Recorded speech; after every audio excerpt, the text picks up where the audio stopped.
Radio Pakistan Bahawalpur کا programme رابطہ، اور آج ہم نے انوائٹ کیا ہے جناب محمد اسد الرحمان صاحب کو. آپ سائبر ایکسپرٹ ہیں سائبر سیکورٹی آف پاکستان کے.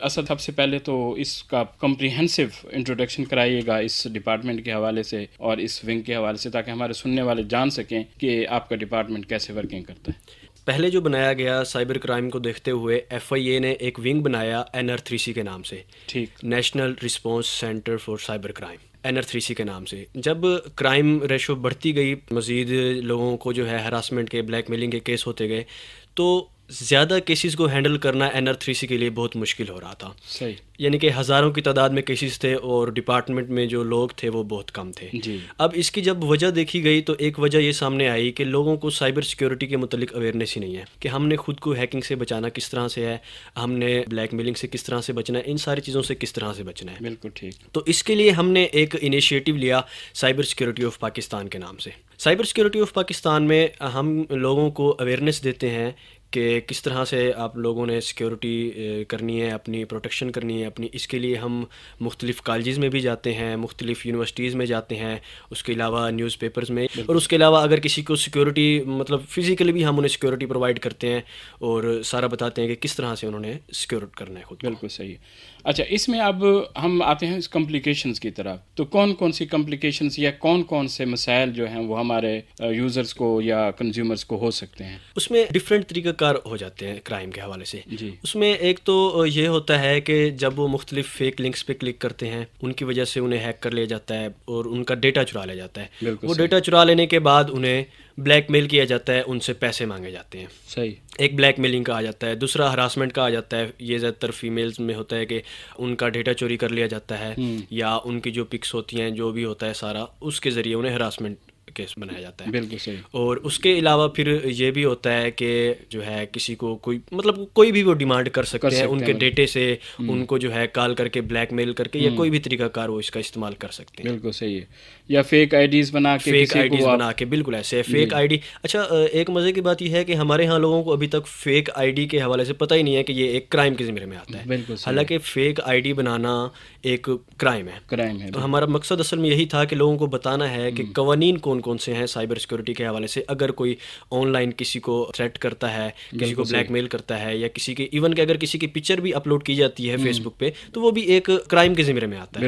یہی چیز ہم نے لوگوں کو بتانی ہے تاکہ وہ خود کو سیکیور کر سکیں اور قانونی کارروائی کر سکیں ان ہیکرز کے خلاف، ان لوگوں کے خلاف. بالکل صحیح. اچھا اسد، کچھ کالز رانگ نمبر سے آتی ہیں کہ یہ آپ کا یہ نام نکل آیا، فلاں ہو گیا، آپ وہاں سے رابطہ کریں. تو اس حوالے سے بھی کوئی آپ کے میئرس ہوں گے؟ جی بالکل. رانگ نمبر سے جو کال آتی ہیں، اکثر یہ کالز، پہلی بات تو ہمیں یہ سوچنی چاہیے کہ ان لوگوں کے پاس ہمارا نمبر جاتا کہاں سے ہے. ہاں جی، جاتا کیسے ہے؟ بالکل صحیح. ان لوگوں کے پاس ایسے نمبر جاتا ہے، ہم جب یہ جو انشورنس کمپنیز ہوتی ہیں یا دوسرے جو انعامی اسکیمیں ہوتی ہیں، ادھر ادھر جب ہم اپنے نمبر دیتے ہیں تو وہاں سے وہ ہمارا ڈیٹا کلیکٹ کرتے ہیں. صحیح ہے. یا یہ جو کال سینٹرز ہوتے ہیں، زیادہ جو ایک ان کا مین گارڈ ہوتا ہے وہ ہوتا ہے کال سینٹرز. بالکل کہ کال سینٹرز سے ہمارا جو نمبرز ہوتے ہیں یا ڈیٹا ہوتا ہے وہ اٹھایا جاتا ہے، اور اس کے ذریعے ہمیں جو ہے رانگ نمبر سے تنگ کیا جاتا ہے، کالز کی جاتی ہے. صحیح ہے. تو بعض دفعہ یہ انکم سپورٹ پروگرام بہت بڑا پروگرام ہے، ان کی طرف سے ایسے فیک میسیجز کہ آپ نے فلاں اپلائی کیا تھا اور آپ کو 25,000 نکل آیا ہے، تو آپ اس نمبر پہ رابطہ کریں. جی، اس کے لیے یہ ہے کہ ابھی پچھلے ہی دنوں ایک بہت زیادہ مسئلہ بنا ہے FBI کی طرف سے. صحیح. کہ FBI کی طرف سے لوگوں کو ای میلز بھیجے گئے اور انہیں یہ کہا گیا کہ یہ لنک ہے، اس پہ کلک کر کے آپ اپنے اکاؤنٹ کی جو ڈیٹیلز ہیں وہ دیں اور اپنا جو اکاؤنٹ ہے اس کا ہمیں چیک کروائیں. بالکل صحیح. اب میں یہ بتاتا چلوں کہ FBI کا بالکل یہ طریقہ نہیں ہے کہ وہ میل بھیج کے چیک کریں. پہلی بات تو وہ میل جو آئی ہوئی ہوتی ہے وہ آفیشیل FBI کی طرف سے نہیں ہوتی. ہمیں تو یہ پہلی بات تو یہ دیکھنی چاہیے کہ وہ آیا کہ FBI کی طرف سے ہے یا نہیں. دوسری چیز کہ اکاؤنٹ کی جب ہم ڈیٹیل دے رہے ہوتے ہیں آن لائن، جب بھی ہم اکاؤنٹ کی ڈیٹیل دے رہے ہوتے ہیں تو پہلے ہمیں یہ نوٹ کرنا چاہیے آیا وہ جو ویب سائٹ جس پہ ہم ڈیٹیل دے رہے ہیں وہ آفیشیل بینک کی ویب سائٹ ہے یا کوئی فیک لنک کریٹ کیا گیا ہے. ٹھیک ہے جی. اچھا اسد، آن لائن شاپنگ کا بھی بڑا ٹرینڈ ہے اور ایسے سامان غیر معیاری اور پیسے جو ہیں وہ بہت زیادہ لے لیے جاتے ہیں. بالکل. تو ان کی پھر کمپنسیشن کا کیا طریقہ کار ہوگا, وہ پھر کس طرح آپ ایڈریس کرتے ہیں؟ دیکھیں, سب سے پہلے تو یہ ہے کہ میں تو یہ کہوں گا کہ آن لائن شاپنگ نہ ہی کی جائے تو بہتر ہے. اس کی وجہ یہ ہے کہ جب ہم کسی کمپنی کو ڈیٹیل دے دیتے ہیں اپنے کارڈ کی, ڈیبٹ کارڈ کی یا کوئی بھی ڈیٹیل جب ہم دے دیتے ہیں تو وہ ان کے پاس تقریباً سیو ہو جاتی ہے. صحیح ہے. اب بہت زیادہ کیسز یہ سامنے آ رہے ہیں آن لائن شاپنگ کے حوالے سے کہ ان کے جو کارڈز تھے, کارڈ کی ڈیٹیلز تھیں, وہ چوری ہو گئی ہیں. ایون کہ سب سے بڑا ایک ہم جو پلیٹ فارم امیزون کو سمجھتے ہیں, امیزون کا بھی پچھلے دنوں سینکڑوں کی تعداد میں وہاں سے کارڈ چوری ہو گئے. صحیح. تو میں تو یہی کہنا چاہوں گا کہ کوشش کی جائے آن لائن شاپنگ کی بجائے فزیکلی شاپنگ کو ترجیح دیں ہم, کیونکہ آن لائن شاپنگ جب ہم کرتے ہیں تو وہاں پہ ہم اپنی ساری ڈیٹیلز دے دیتے ہیں, اور ویریفیکیشن بھی او ٹی پی. اکثر ایسا ہوتا ہے ہمارے کچھ کارڈز کی او ٹی پی ہوتی ہے, کچھ کارڈز کی او ٹی پی نہیں ہے, ہم ان کی بھی دے دیتے ہیں. جب ہم او ٹی پی دے دیتے ہیں تو وہ جتنا مرضی چاہیں اس میں سے پیسے نکال سکتے ہیں. تو اس کے لیے کیا ہوتا ہے کہ اکثر ہیکرز نے ایک ویب سائٹ بنا لیتے ہیں, ای کامرس کی ویب سائٹ بنا لیتے ہیں, اور اس پہ سستی جو ہے ہمیں آفرز دیتے ہیں. اگر ایک چیز 1000 روپے کی ہے تو وہ ہمیں 200 کی بتا دیں گے. ہم بڑا خوشی اس پہ کلک کرتے ہیں اور اپنی ساری ڈیٹیلز اس پہ دے دیتے ہیں.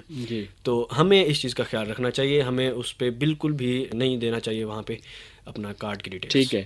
اب یہ تو ہم نے بتایا نا ویز کہ کس طریقے سے فراڈ ہو سکتا ہے. بالکل. اب فرض کیا جی کسی آدمی کے ساتھ اس قسم کا کوئی مسئلہ ہو گیا, بالکل, تو اب آپ کا جو سائبر سیکورٹی آف پاکستان کا ادارہ ہے وہ کس طرح ہیلپ کر سکتا ہے, اور ایک جو کنزیومر ہے یا جو عام سٹیزن ہے وہ پھر کس طرح آپ سے رابطہ کرے؟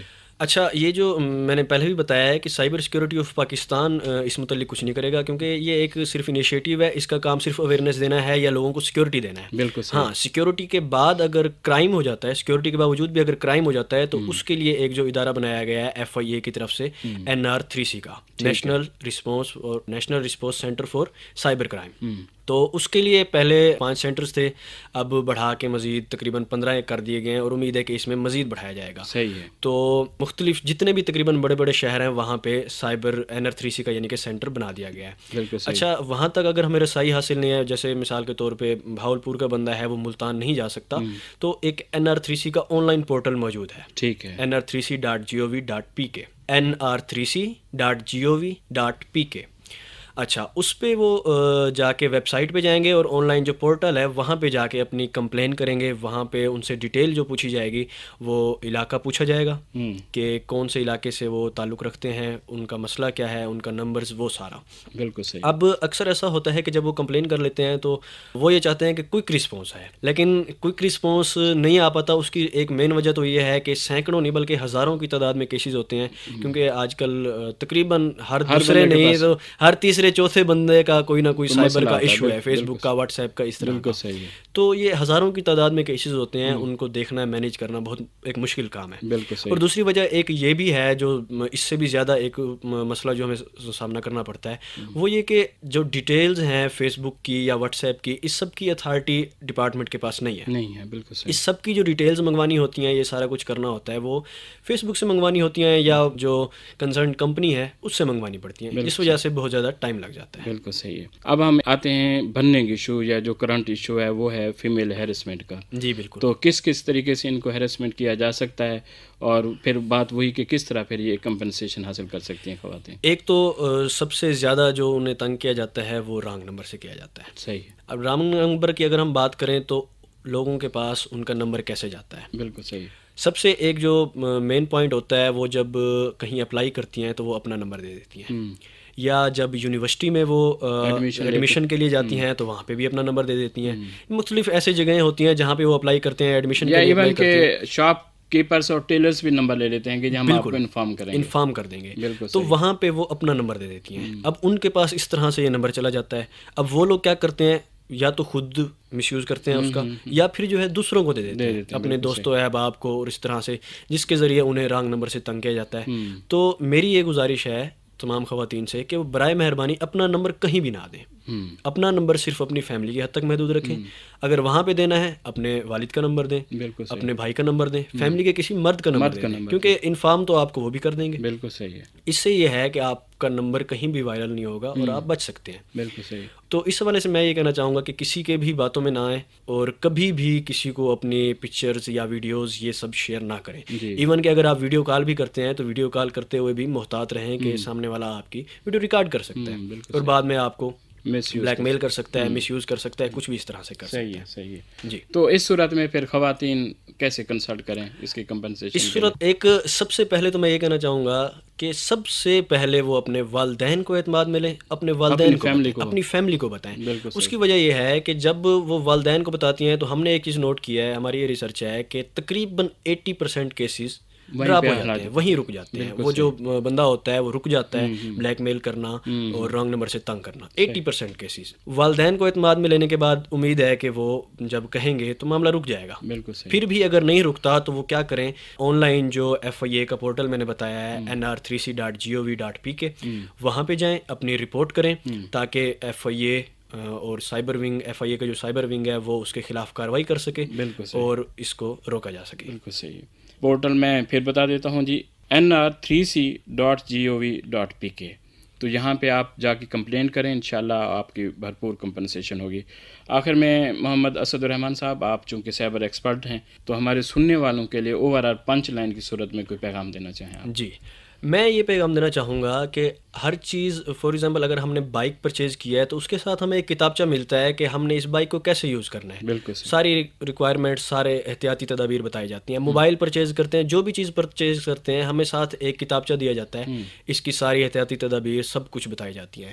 تو جہاں پہ انٹرنیٹ کے فوائد ہیں، نقصانات ان فوائد سے بھی بہت زیادہ ہیں، بہت زیادہ ہیں، بشرطے کہ اگر ہم اس کا یوز صحیح سے نہیں کر رہے، سیکیور یوز نہیں کر رہے. تو میں یہ کہنا چاہوں گا کہ انٹرنیٹ یوز کرتے وقت بہت زیادہ کوشش کریں خود کو سیکیور کرنے کی، کیونکہ اگر آپ خود کو سیکیور نہیں کرتے، جیسے میں نے پہلے ہی بتایا کہ ہر چیز کو یوز کرنے کی احتیاطی تدابیر ہوتی ہے، اسی طرح سوشل میڈیا کو بھی یوز کرنے کی کچھ احتیاطی تدابیر ہیں کہ پہلے خود کو آپ سیکیور کریں اور اس کے بعد آپ اس کا استعمال تسلی سے کر سکتے ہیں. آپ کو کوئی تھریٹ نہیں کر سکتا، ہیک نہیں کر سکتا. بالکل صحیح ہے. بہت شکریہ جناب محمد اسد الرحمان صاحب، آپ سائبر ایکسپرٹ ہیں سائبر سیکورٹی آف پاکستان کے، اور آج آپ نے جو سائبر کرائمز کے حوالے سے ہونے والے واقعات ہیں اس حوالے سے آپ نے تفصیل سے ہمیں بتایا.